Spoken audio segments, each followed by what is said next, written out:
welcome to the Passenger Seat Podcast, a podcast designed to fill your passenger seat with chat about classic cars, all recorded from my 1968 Morris Minor Peggy. I'm Becca, and today I'm on my way to my parents' house to hopefully get my dad to just have a quick look at a few things that we've seen crop up on Peggy in the last week or so. My quirk of classic car ownership for you today is that it doesn't matter on your make of car or whatever it is that you own. If you're with another group of classic car owners, you can usually find yourself having an excellent time. And that's certainly what's happened this weekend for me while we've been away with the Singer Owners Club, enjoying their national weekend. And that's what we're going to talk about today in today's podcast.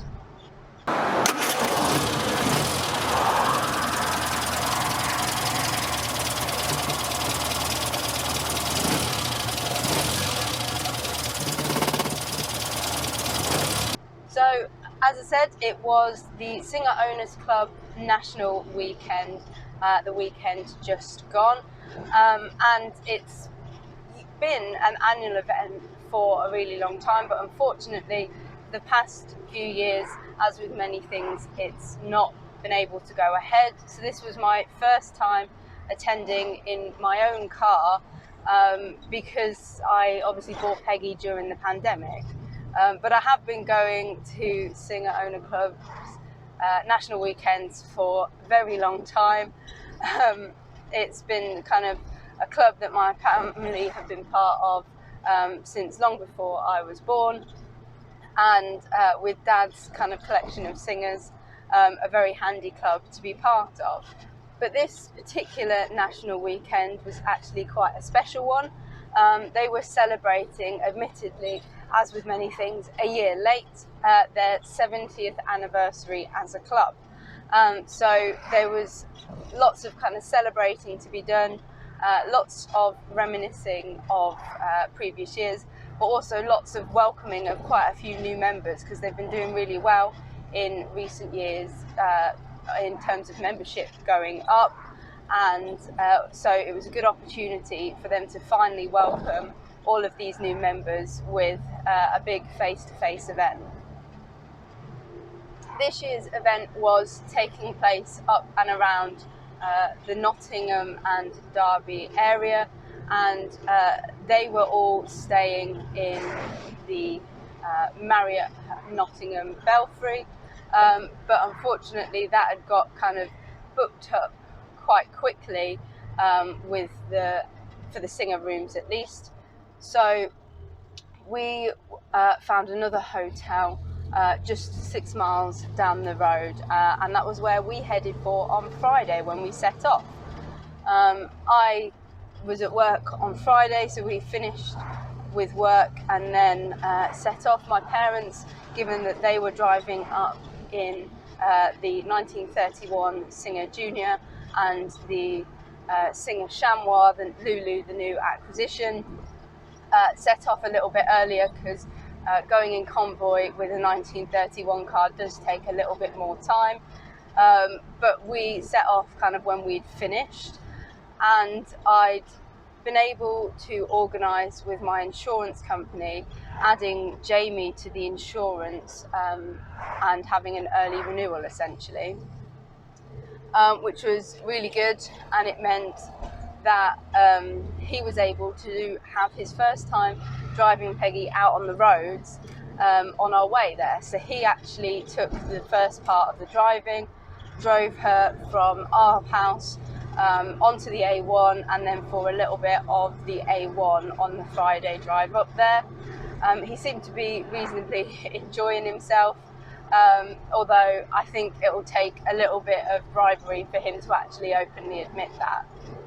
But he enjoyed himself enough to take the wheel again the next day, as I'll get on to.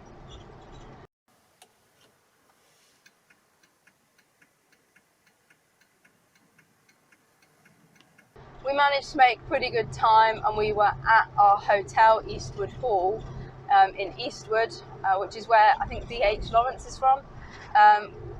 for about kind of 5:30 on the Friday night, and my parents had planned for them to go over to the hotel on the Friday night where the singer owners were all staying and take part in their kind of buffet on the Friday night. But me, Jamie, and my sister and her boyfriend Alex, who had travelled up with my parents, were going to go and have a meal together somewhere a little bit closer to our hotel, and then had hoped to get back in time for a bit of a swim. But unfortunately, the swimming pool closed too late for us by the time we got back from grabbing some food. So what we did instead was make the most of the fact that our hotel was actually being used by the Jensen Owners Club for their annual national get-together, and look round their section of the car park, all the beautiful cars that they had all collected together for their weekend. Jensen Interceptors are a particular favourite of Jamie's, but there were some really wonderful cars of other sorts as well, and including one that had its original number plate, which started with T, which was a big favourite of mine. It was really nice to have some other classics in the car park with us, so that Emma, Lulu and Peggy didn't feel so lonely. And as well as that, there was another singer owner who had ended up staying at our hotel with their roadster. So all in all, a successful kind of first trip up there, and we got to bed reasonably early, ready for the next day once Mum and Dad had come back with our road maps and everything that we would need ready to set off.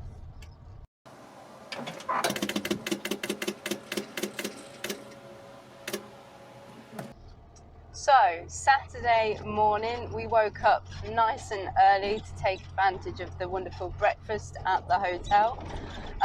Being a group of 6, we took up one of the larger tables, but there was still kind of 2 spaces left at our table. And whilst we were enjoying breakfast and having a discussion about who was driving which cars and who was navigating in which cars, a lovely gentleman who had come from the Netherlands to take part in the Jensen Rally joined us, and it was really lovely to have a conversation with him over breakfast about kind of his experiences getting his car over here and his travel up to Nottingham from where the ferry had landed, and kind of what they were up to. And it turned out that they were doing quite a few similar things to us on the Saturday. So we ended up bumping into the Jensen Owners Club quite a few times at some of the events. The final decisions were made that Jamie would be taking the wheel of Peggy again, and to start with he would be navigated by my sister Steph, and Alex and myself would be in the Chamois with me driving, and Mum and Dad would be in the Junior. So to start with, so that we could follow all of the tulip map, we made our way over to where all the singers were staying, and also it meant that we were able to get kind of in convoy with a few of them, and then we headed to our first stop for the Saturday, which was the Great British Car Journey, a museum that I'm sure you've heard lots about by loads of different people. It's been hugely popular in its time being set up, and I was really thrilled to finally get Peggy there, admittedly under Jamie's steam rather than mine, and also to kind of be able to share the experience with lots of other classic car owners. I think you'd have a wonderful time there if you went, regardless of when you went, but to be able to go with ourselves, the Singer Owners Club, and also to have the Jensen Owners Club there at the same time, really made the car park quite a special feature, as well as the museum, and it meant that you were able to have quite interesting discussions as you were walking round.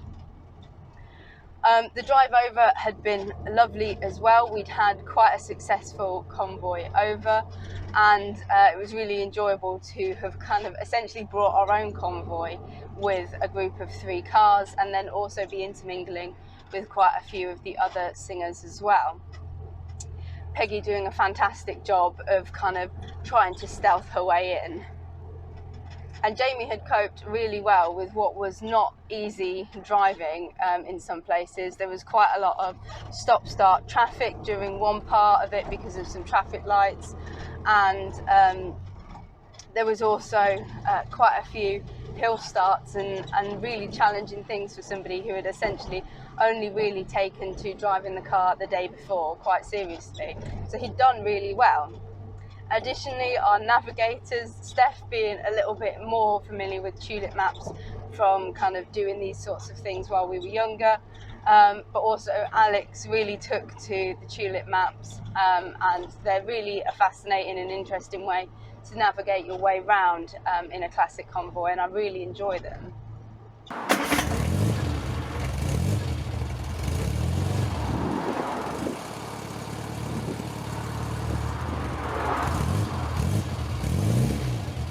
I think I've probably talked about how much I love tulip maps before on the channel, so I won't carry on with that for too much longer. But we really enjoyed our walk around the Great British Car Journey as well. It's a really interesting setup and quite different to some of the other car museums that I've been to, so it's well worth checking it out if you're in the area. And of course you've got the opportunity there to do a drive dad's car whilst you're there, and I think the poor people that were trying to drive those cars as we were all filtering in first thing in the morning really had quite a challenge to try and avoid us all filtering into the car park. My personal favourite car in the museum was the Austin Atlantic in a gorgeous red colour, and they'd even managed to find an original promotional piece of art in the same colour to kind of go up behind it, which was really a nice comparison to see the car in the flesh in comparison to what had been advertised at the time. And the way that you're kind of guided around the museum by an audio headset was really interesting, and meant that you could find out lots of more information about cars that interested you, but equally you weren't stuck in a loop of just standing waiting to get to the end of the section that you were listening to. It was also great as an ex-Girl Guide to see Baden-Powell's car there that had been bought by the Scouts, and it with again a huge poster behind it that contextualised it. It's a really lovely setup, and also whilst we didn't eat anything in the cafe because we were still getting over a large breakfast, the food that was coming out of that cafe looked really amazing, and we regretted for the rest of the weekend not getting some of the chips that we'd been seen coming out of the cafe to other tables. But we did sit down and have a bit of a drink before kind of popping back out and making sure that we'd seen everything that we had done. By this time, most of the singers had actually moved on to their lunchtime stop. They were going to the Denby Pottery Village to have lunch and have a look around there, but that wasn't of huge interest to us. We were much happier staying a little bit longer at the museum and really taking it in. But from what I've heard, they did have a wonderful time whilst they were there. So we, when we were done, followed the tulip maps to Denby Pottery, and from there onto Midland Railway. We'd expected to see the Jensens there again, but it seemed that we had been given kind of one end of the track and the Jensens were perhaps at the other end of the track. But it made for some fantastic shots whilst all the cars were lined up in front on the grass beside this railway line. We were able to catch up with a few people that we knew from previous years at this stop, because it was quite relaxed and you were kind of wandering around the cars, the train sheds, and also taking advantage of the tea rooms. We set off from there at about 3:30 and made our way back, partially using Tulip maps and then partially using other navigation to get back to our hotel for about 4:30, so that we could take advantage of the swimming and pool facilities there before we got ready for the gala dinner that night.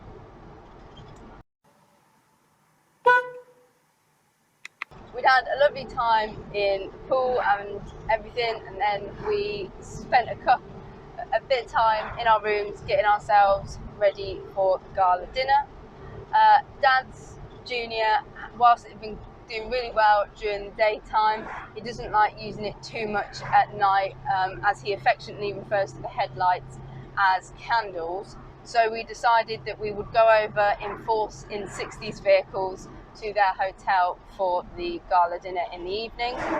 Steph and Alex initially elected to head over there in Lulu the Chamois.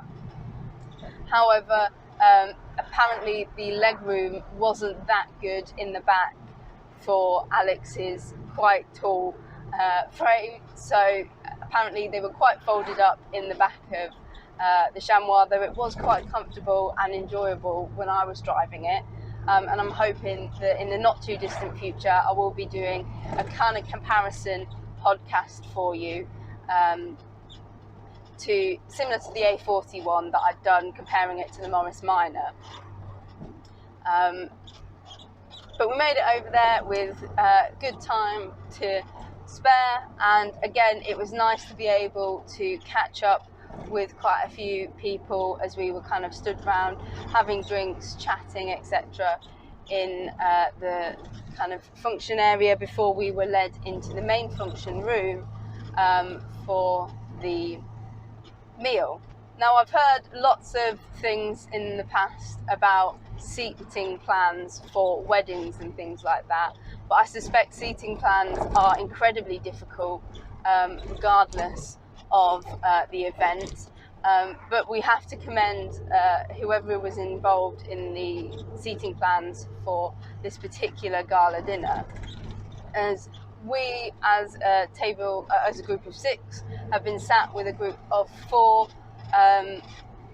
who we didn't recognise the names of, but when we sat down and started talking to them, realised that we kind of lived really quite close to them in the past, and they actually knew the gentleman who had initially restored Dad's 1931 Junior, and so we were able to have quite a lot of lovely conversation with them about the area, a lot of the club events that had happened in the area and other shows that had happened around there. And also really handily, they had kind of, before you walked into the event, put on a table a list of all the previous national days, what year they were and where they'd happened.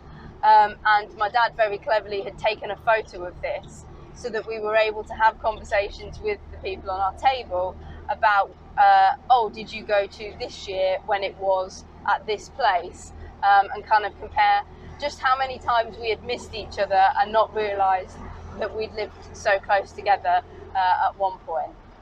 The meal was kind of a 3-course sit-down meal with quite formal dress.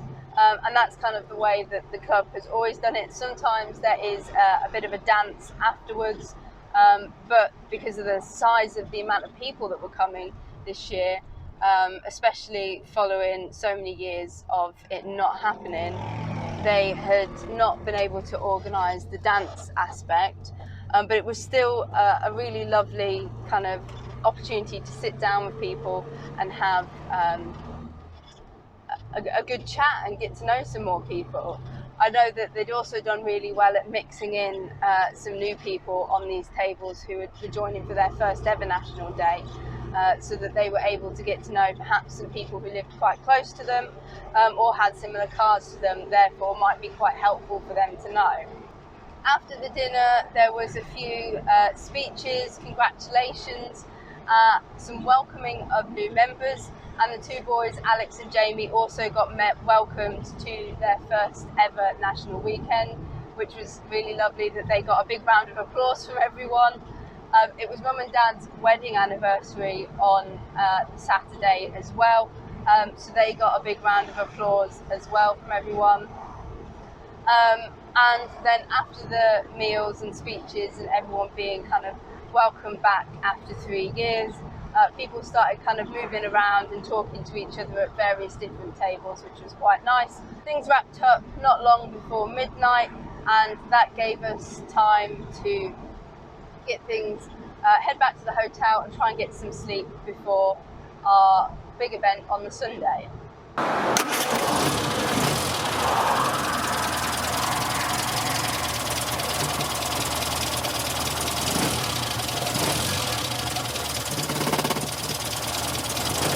Woke up on the Sunday, again had a lovely breakfast in the hotel before we packed up the cars, and also gave them a little rub over with some detailer to try and remove the worst of the flies that we'd accumulated over the last few days. Before we headed over to Newstead Abbey, we were really fortunate, and this seems to be the thing with quite a lot of events, that when you're going with a car club, they tend to get you parked in really excellent positions in kind of relation to the place that you were. So we were parked right in front of Newstead Abbey, which was absolutely lovely and made for some fantastic photographs and things as well.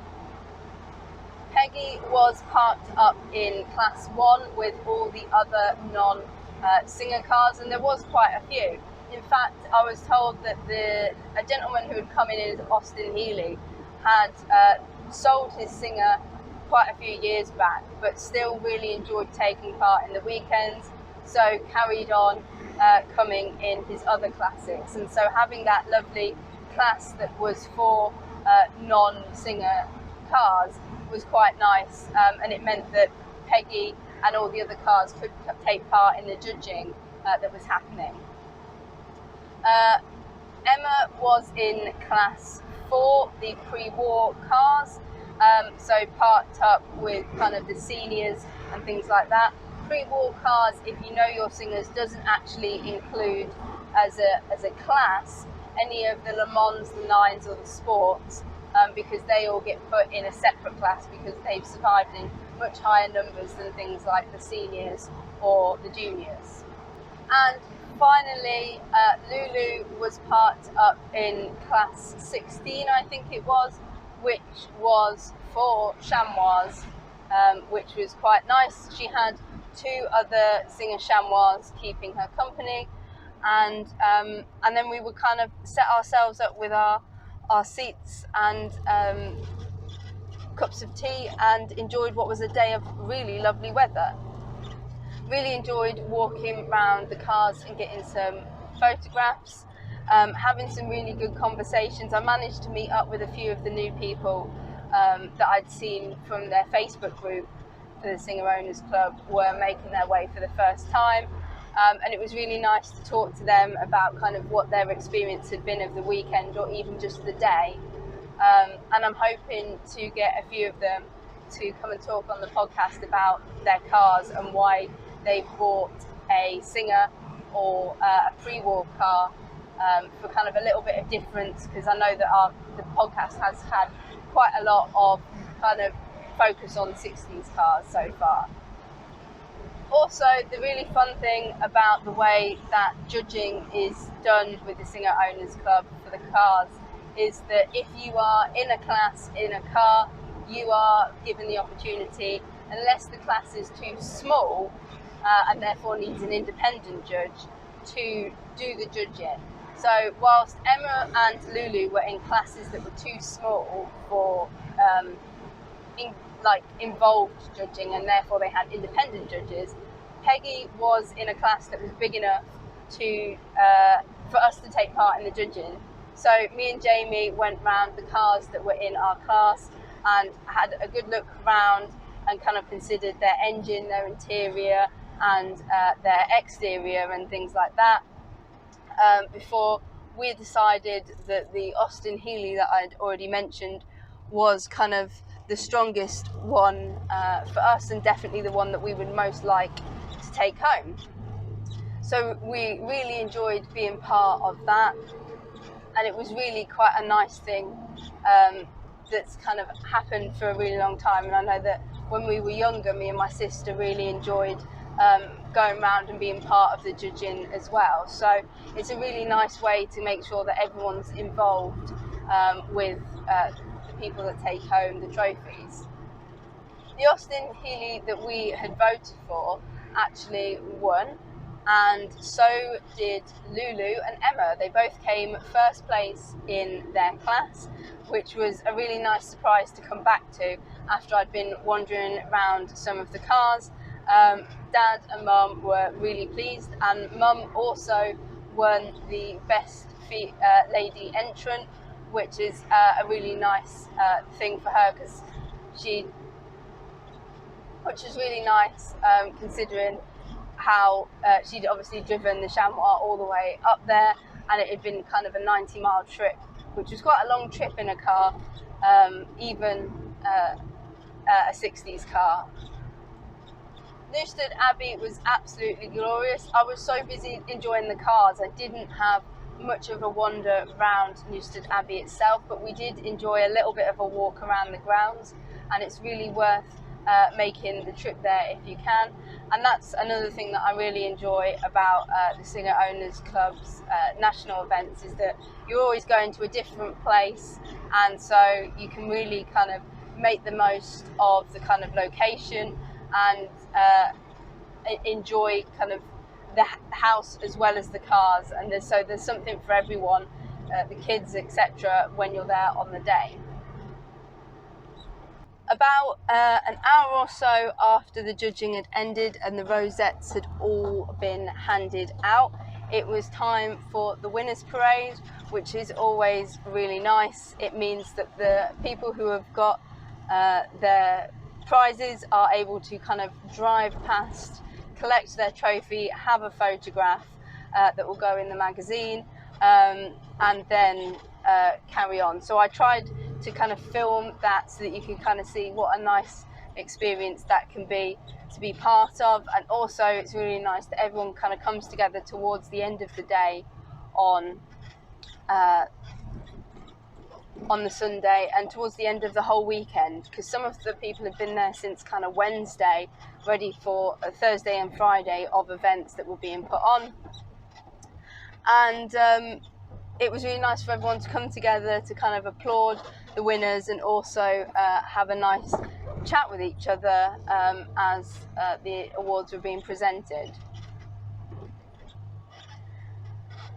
After that, as it was the 70th anniversary, the editor of the magazine and his wife had actually decided, in order to thank everyone for their years of contributions to the magazine, to buy a couple of bottles of champagne for everyone to have a glass of champagne if they wanted, to kind of cheers the 70 years of the Singer Owners Club before we all started to gradually pack ourselves up and prepare to either head home or head back to the hotel. We were some of the kind of last cars on the field, the terrible stop-outs that we are, but we didn't have too far to go. There had been people that had come from Holland and also Australia in some places. The Australians didn't bring their cars. It's probably worth noting that they hadn't struggled with that, but they'd had a lovely time regardless. And the really nice thing is that usually if you come along and your car's not working as well as you might hope, if you've made such a big journey, then I suspect that the club has been welcoming enough to invite the couple who'd come from Australia to take part by sitting in other people's cars as passengers and navigators.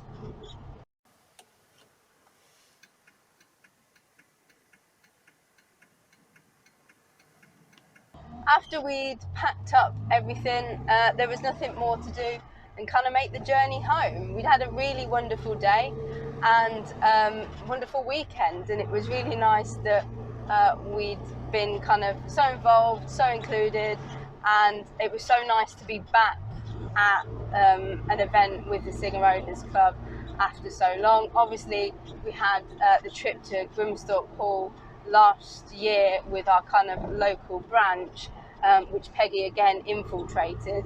But it was nice to kind of be able to meet up with some of the people that we knew from around the country, and you could tell that everyone was really enjoying it. I hope you've enjoyed hearing about my experience from the Singer National Weekend. If you've enjoyed listening, make sure that you're following or subscribed, depending on which platform you're listening to this on, because we've got 2 interviews that I'm going to put into a podcast together. I'm trying something a little bit different, where I have people come and sit in the car at events and talk to me about their cars and their experience of the event that weekend. So hopefully you'll enjoy that when that one goes up, and let me know if you enjoy that as well. But for the time being, thanks again for listening. Drive safely and happy motoring.